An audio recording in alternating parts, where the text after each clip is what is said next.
Hey guys, welcome back. We are at it again here with another Harley-Davidson SX250 video. If you were watching in the last one, you would have seen the bike running after the crank seals and no smoke, which is a good thing, but we ran into some lean conditions. So I couldn't get it to idle. The idle would hang after I'd rev it, and it eventually got so hot that the engine started dieseling on me and ran away on me. So I had to actually physically pull the spark plug out to get it to stop. Pulling the plug wire and hitting the kill switch wasn't doing the job. So little scary situation because I couldn't control the revs, obviously. So I had to hurry up and pull that plug out. So we're going to get into it again. I think I'm going to pull the carburetor off. But before I do that, I'm going to get it running and just spray some starter fluid around the intake area, around the head, just anywhere where it might be sucking air in, because it's obviously running extremely lean. So I'm going to try that first, and then probably tear into the carburetor next if that doesn't give me any kind of results. So we're going to get started on that, and if you are new to the channel, it'd go a long way in helping it if you could hit that subscribe button and get notified on upcoming videos. Hopefully we get this one figured out soon, but I have other bikes in the pipeline too. So if you're new and you like this kind of stuff, hit that sub button, leave me likes, comments. It goes a long way. Thanks, guys, and let's get into it.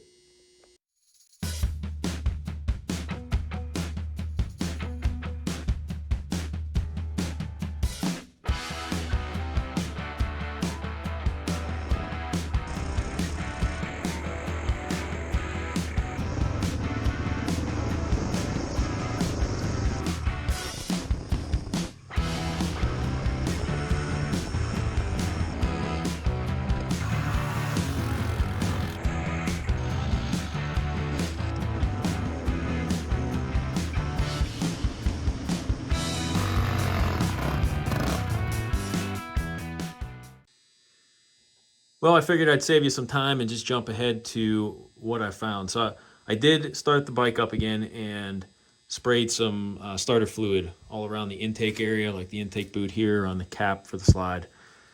Everywhere around the carb. It didn't make the idle rev up or the revs climb at all. Sprayed it up around the head, thinking maybe that extra spark plug hole bolt was leaking or something. Wasn't the case, it didn't do anything. So opened up the carburetor, and the first thing I see is this. It looks like the needle clip completely disintegrated, and when I pulled it out, it was actually almost flush with this. So you can see, let me pull this out. The slide's not in the best condition either, but you can see the notches on there for where the needle clip should be, and it was actually sitting like towards the top, flush almost there. So that was super lean, a really lean position. So that there could be the culprit all along. So I found I do have a clip, I think, in my box of extra parts. I'm gonna try to put that on here and get all this cleaned up and get this back on and see if it makes any difference. I would assume that's probably what it was, because that needle was in a super lean spot, and probably explains why it would never hold an idle, because this was so low down in there, wasn't letting enough fuel in, and also why it got so hot to when it started dieseling on me. So we're gonna clean this out, put the clip in, and see what happens then. All right, so I got my stash of old carburetor parts and leftover parts from rebuild kits and stuff that I might be able to reuse at some point. And I'm pretty sure I got a clip in here. There it is. Thought I had one. So I'm gonna give that one a try. See if that fits on there.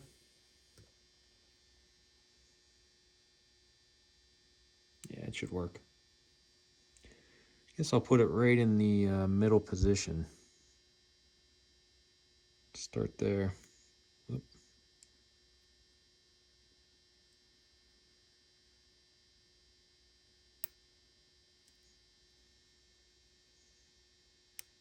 There it is. Get that to focus. So we are in the middle position.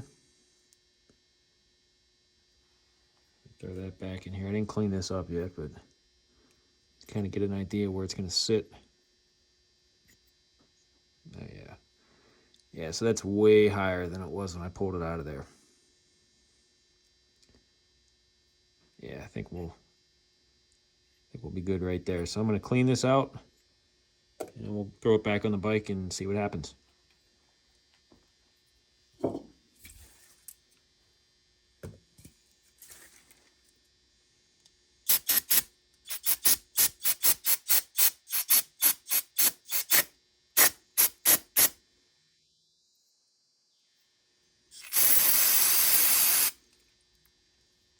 Some rust deposits in there. Looks like, I mean, not all that could be from the clip itself, but it just completely disintegrated now. I went back and looked at some footage whenever I was putting this back together like a month and a half ago from when I originally took this carb out to rebuild it.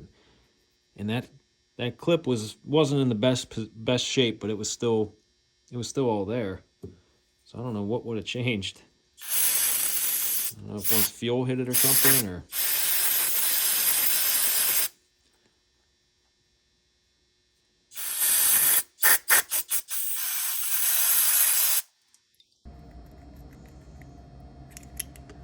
scraping off what's left of that original clip that was in there. It just kind of fell apart right on the top of that, and just disintegrated.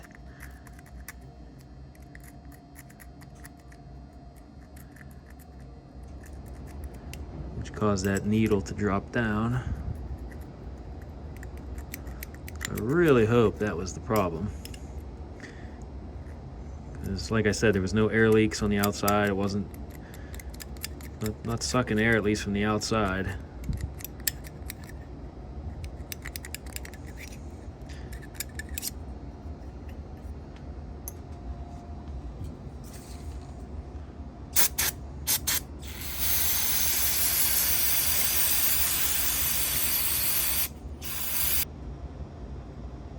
Okay, we got it in.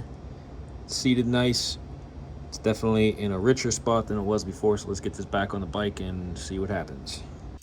All right, we got the cable back in with the spring and the clip. Everything in place. We're ready to throw this back on the carburetor. The other thing I noticed too here was right where the idle screw touches, it almost kind of wore a divot into that a little bit. So I don't know how much that's affecting its ability to idle. I wouldn't think that much, but there's definitely a little ridge, like a little divot there on that edge. But we'll see how the needle does, because I think that was a big part of the problem we were running into.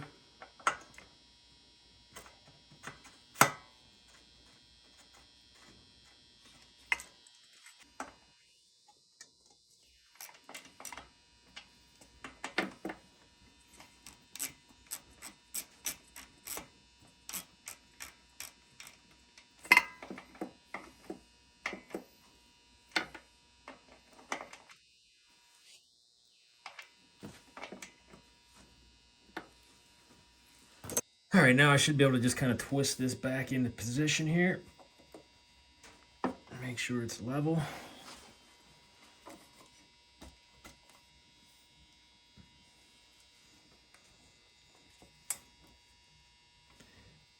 See, right there looks pretty good.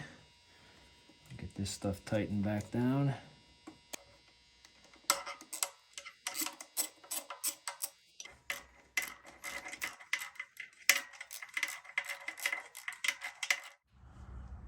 All right, carburetor's back together. We got the needle clip in, and it's in the middle position. I'm gonna get this thing fired up and see what happens now. Hopefully it'll idle. Let's give it a try.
Alright, so I bumped the needle down to the most rich position on the for the clip. So I'm going to see what happens now.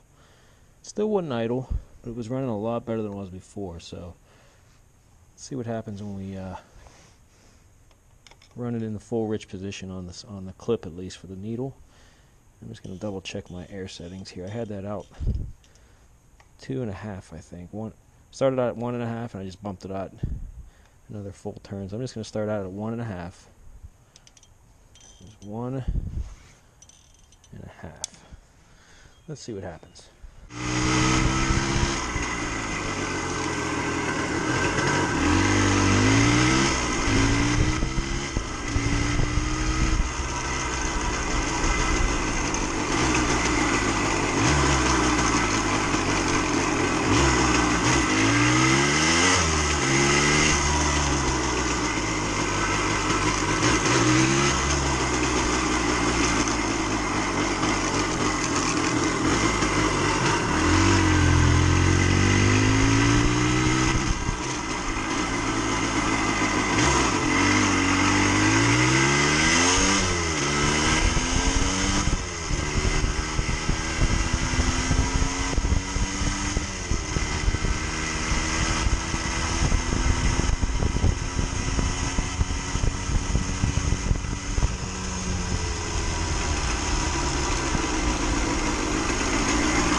Alright, so I did a little more experimenting and moved the clip on the needle all the way down to the richest position, tried it, and the mid-range blubber got real bad, so I put it back to middle, tried it again, still there, and then I took it and put it on the leanest position on the needle, and it ran a lot better.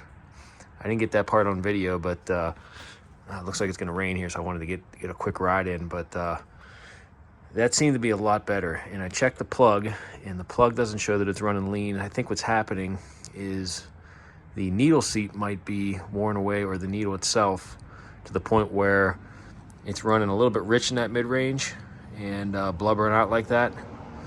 I could be wrong, but it's well, my XL350 did the same thing, and I had to run that with the clip in the leanest spot up top, on the top position of the needle, just to compensate for that extra the wear that's on the seat itself, because it's almost impossible to find a seat for that carburetor on that bike.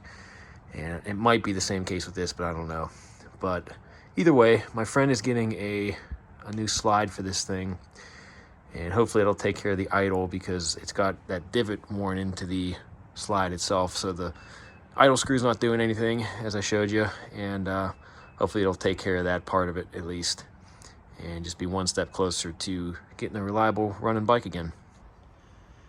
So we got some parts in the mail, one being this 3-position ignition switch to replace the stock one that's on here that's just rusted in place.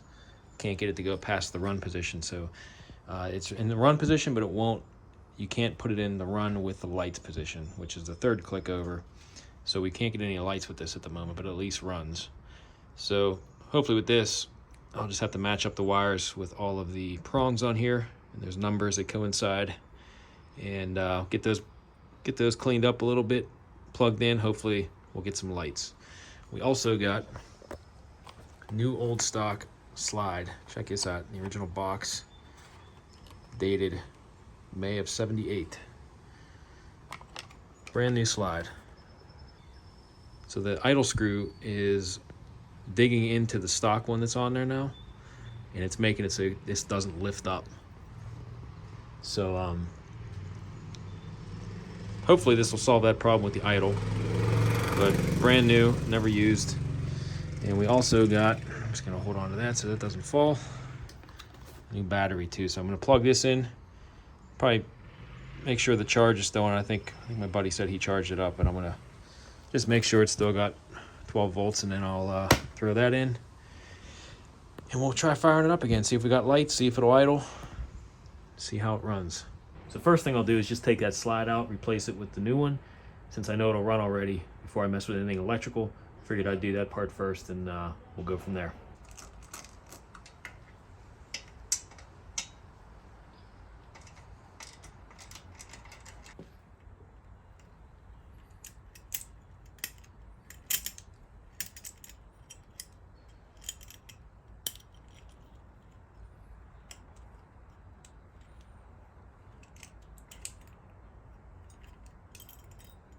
The old slide out, we're going to put the new one in.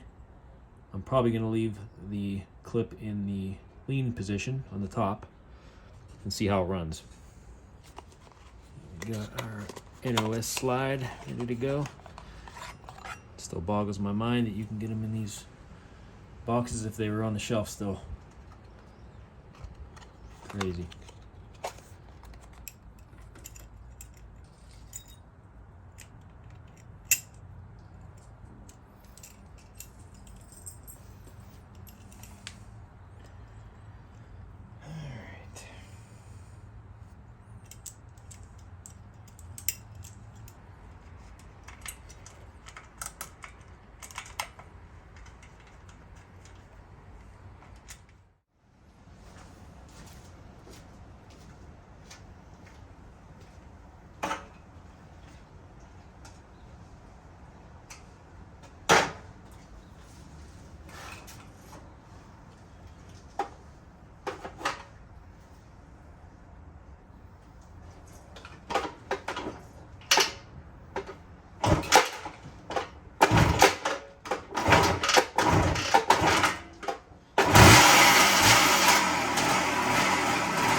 So I got the switch in, and appears to have 4 positions. You got a parking position, off, run, and then run with lights.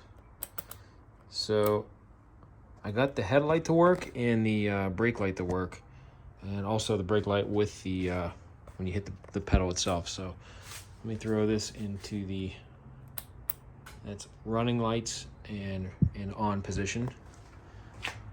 We got a headlight, we got a brake light. When I hit the brake pedal, we get the brighter light, which is nice. Still no turn signals, but I'm just happy that we got a headlight and a tail light for now at least. So still can't get it to idle. Tried that other slide, and the idle screw goes pretty much all the way in still, and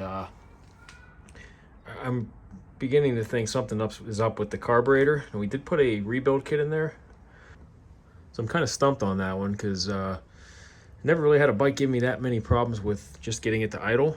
After a rebuild kit, I put that carburetor in a ultrasonic, so I don't know if just something else is worn out or what, but let me turn this off. So I think the next plan of attack is going to be to take this carburetor apart again. I just got some footage running of when I originally had it out, So the plan is to get it out and just check the idle air circuit again, make sure all that's opened up, and try to blow some air through it and some carb cleaner. And once that's done, I'm going to throw it back on, get it running, and I'm from what I understand, I have to have the bike running for the turn signals to work, so I'm going to get those hooked up and ready to go for when I do get this carburetor back in there, and fire it back up, see if I get turn signals, and then we are one step closer to getting this thing done. So it's been a long time coming, and it's fighting me a lot along the way, but it'll be rewarding once it's done, I think. So thanks for watching, guys. Stay tuned. Hit that subscribe button if you haven't already, and the alert button so you know whenever we do get this thing done. All right, thanks again, guys. See you in the next one.